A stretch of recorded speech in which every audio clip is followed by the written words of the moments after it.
Bismillahirrahmanirrahim. Waalaikumsalam warahmatullahi wabarakatuh. Sehat, Alhamdulillah. Alhamdulillah. Duduk. Siap, Ustaz. Mana? Kabar sehat? Alhamdulillah, Ustaz. Alhamdulillah. Kapan sampai sini? Sampai hari Kamis, Ustaz.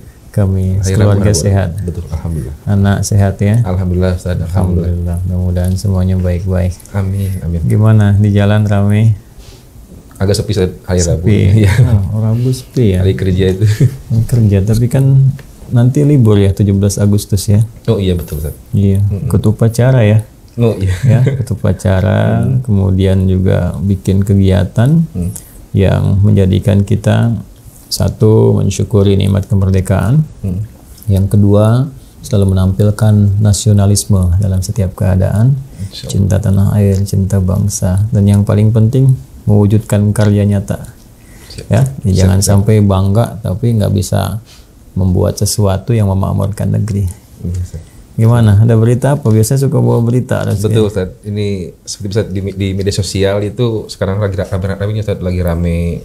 Kenapa mantau media sosial terus? Kenapa ngaji Quran aja? Soalnya beritanya seliuran, Ustaz, di berita-berita juga suka ada di portal-portal Pada berita. baca yang seliuran mendingan kan baca yang jelas-jelas, Quran, hadis, ya. Bukan panduan kehidupan. Jangan terlalu banyak interaksi begitu ya. Betul, Ustaz. Ya. Kenapa? Ada masalah apa?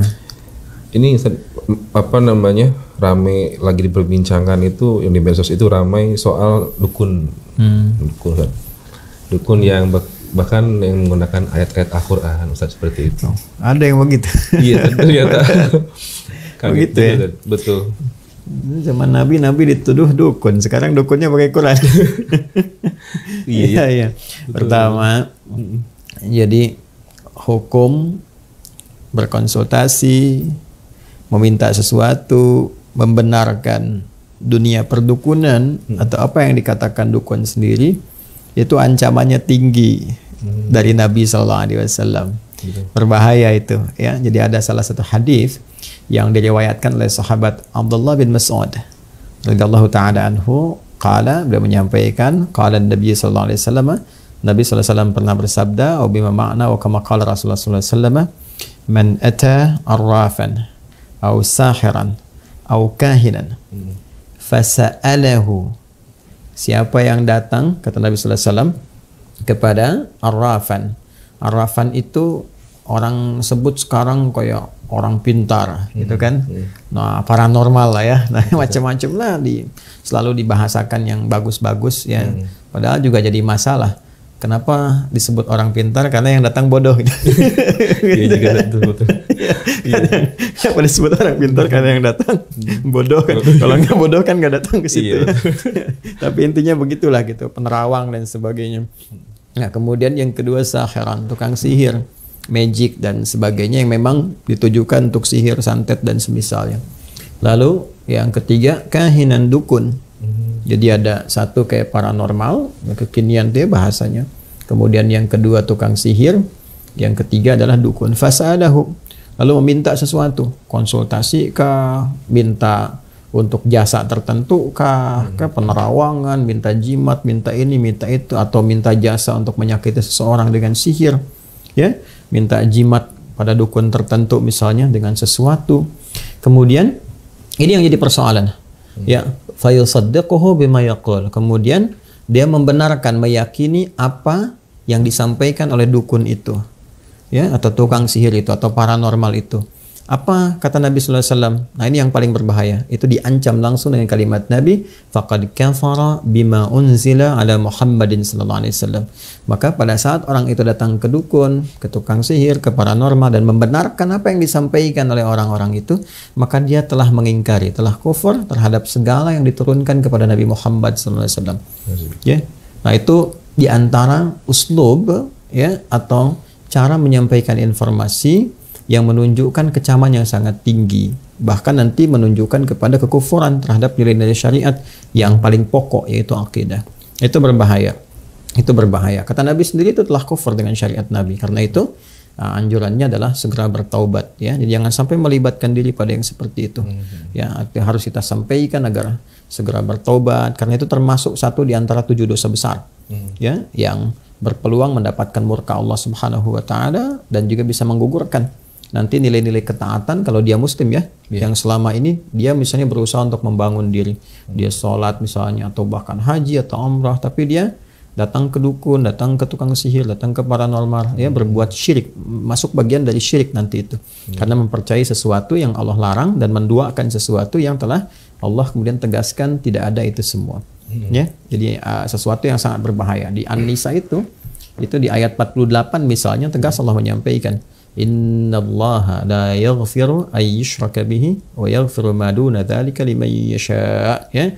Sungguh kata Allah sendiri yang menyampaikan, Allah tidak akan berkenan mengampuni dosa syirik, ya kan, kalau dia bawa sampai mati, ya, kalau sampai wafat dia bawa dosa itu, kecuali kalau sebelum datang ajalnya dia tobat, ya, mohon ampun kepada Allah, dia perbaiki dirinya, menjauhi syirik, taubatan nasuha, maka berpeluang mendapat ampunan Allah Subhanahu wa taala.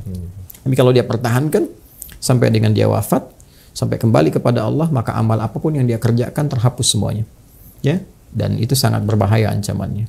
Itu bagi yang berbuat konsultasi, kan, membenarkan, percaya dengan itu semua. Sekarang kalau jadi pelakunya, itu jadi lebih berbahaya lagi tuh, ya, bila dia mengaku muslim, ya, bila mengaku muslim. Karena itu kita mendoakan semoga Allah melembutkan hati-hati orang yang menduga bahwa dukun itu bagian dari profesi misalnya, ya. Hati-hati kalau dia muslim, ya. Kalau dia bukan muslim, ya itu urusannya, kita tidak memberikan pencerahan atau arah-arah jalan kebaikan yang mengikat di luar nilai keislaman. Kalau ingin belajar dipersilahkan. Tapi bagi orang Islam mesti yakin dengan tuntunan keislamannya. Ya, mesti yakin dengan pedoman keislamannya. Nah, di tuntunan keislaman itu tidak boleh menjadi dukun. Jadi kalau ada orang Islam menganggap bahwa dukun bagian dari profesi, itu dosanya besar. Apalagi kalau jadi dukun. Nah, yang paling menarik tuh begini. Dulu Nabi Muhammad SAW saat diturunkan Al-Quran kepada beliau sebagai pedoman berkehidupan, itu ada yang menduga, sebagian dari masyarakat di sekitaran Mekah yang ingkar pada masa itu, menduga bahkan menuduh Nabi Muhammad itu dukun. Penyihir tadi.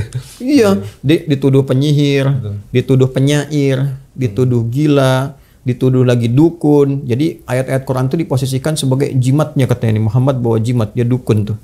Makanya turun beberapa ayat, yang paling pokok tuh 2 ayat, ya, yang langsung diturunkan oleh Allah Subhanahu wa taala sebagai pembelaan bagi Rasulullah sekaligus menepis semua tuduhan-tuduhan itu. Jadi Allah telah membebaskan Nabi Muhammad SAW dari tuduhan-tuduhan perdukunan, ya, dengan ayat-ayat Quran. Lalu kalau datang orang membawa ayat Quran dan itu dukun, itu dosanya besar sekali.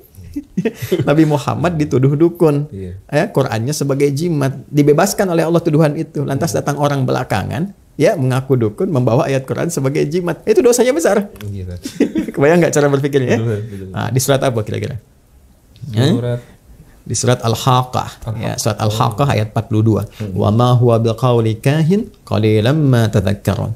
Kata Allah, dan Quran itu bukanlah jimatnya para dukun. Ya, Quran bukan perkataan dukun, apalagi digunakan misalnya, ya, untuk magic tertentu atau ini dan itu dan sebagainya yang dipahami sebagai bagian dari perdukunan, itu nggak boleh. Qalilan ma tadhakkarun. Orang-orang yang berpraktek seperti itu, kata Quran, itu nggak pernah zikir tuh orangnya. Ya, qalilan itu kalau pakai ma, itu kesannya nggak pernah. Ya, kayak orang Arab bilang begini misalnya, qallama ta'tina atau qallama tazuruna.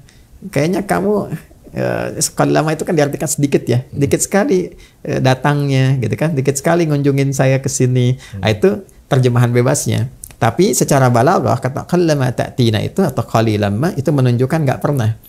Jadi kalau seseorang sudah berbuat maksiat, itu pasti implikasi terbesarnya kesolehannya akan menurun. Ya, karena salah itu lawannya soleh. Jadi kalau solehnya naik, salahnya turun. Kalau salahnya naik, solehnya turun. Ya, makanya orang-orang munafik itu sedikit zikirnya.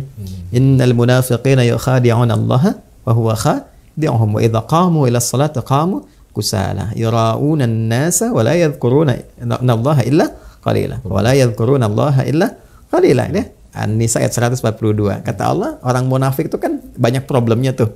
Banyak maksiatnya, banyak salahnya. Makanya kalaupun zikir itu cuma sedikit, itu pun kalau ada kepentingannya aja, ya, untuk kebutuhan dunianya. Ini zikir tarik ke dunia. Nah, para dukun itu disebut oleh Quran qalilan ma tadhakkarun, hampir nggak pernah zikir. Apa di antara zikir itu? Quran, gitu kan? Itu disebut dengan zikir. Inna nahnu nazzalna dzikra. Jadi para dukun tuh pasti kalau dia mengaku muslim pun bawa ayat Quran, dia sendiri belum tentu bisa baca itu. Ya? Ya? Ngajinya pasti berantakan tuh. Salatnya pasti nggak benar tuh. Nah, itu bahasa Quran. Ya. Kemudian ada lagi di surah At-Tur, di ayat ke-29. Fadzakir fama anta bi ni'mati rabbika bikahinin wala majnun. Ya, wadzakir, ingatkan, share, pahamkan orang, gitu kan? Kata Allah, ingatkan orang-orang itu, ajak pada kebaikan, doakan, sampaikan kelembutan, dakwahi.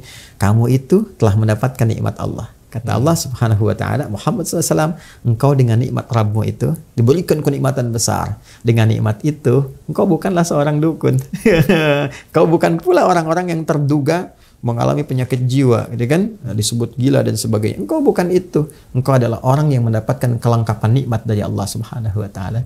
Jadi artinya hal-hal yang berdekatan dengan dukunisme, ya, paranormalisme, sihirisme dan sebagainya, itu menjauhkan seseorang dari nikmat Allah Subhanahu wa taala.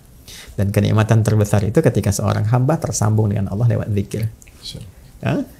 Paham nggak? Ngerti ya? Jadi yang begitu satu diabaikan. Sekalipun seseorang dia mengenakan misalnya perangkat-perangkat keagamaan, keislaman dan sebagainya, tapi membawa risalah-risalah, informasi, ajaran-ajaran yang bertentangan dengan nilai keislaman, jauhi. Yang kedua, doakan, karena dia pun selama hidup masih punya hak untuk menjadi soleh. Ya, kita bantu supaya bertobat, mengarah pada yang baik, belajar kepada guru yang benar, sehingga itu menjadi perubahan pada dirinya dan mendorong orang-orang yang menganggap itu profesi dari teman-temannya untuk bertobat, kembali pada jalan kebaikan. Ya, kalau ada yang soleh, kenapa pilih yang salah? Rizki dijamin nggak oleh Allah? Dijamin. Diberikan nggak? Diberikan. Terus yang menjaga kita siapa? Allah. Yang merawat kita siapa? Allah. Allah memberi jalan yang baik tidak? Kalau ada jalan yang baik, kenapa membeli yang buruk? Betul. Betul. Paham ya? Iya, paham. Alhamdulillah. Cukup? Sangat cukup, Ustaz. Sangat cukup. Baik ya. Lebih dari Saya cukup. teruskan dulu ya. Siap, Ustaz. Syukuran, Ustaz. Terima kasih. Baik. Assalamualaikum. Waalaikumsalam warahmatullahi wabarakatuh.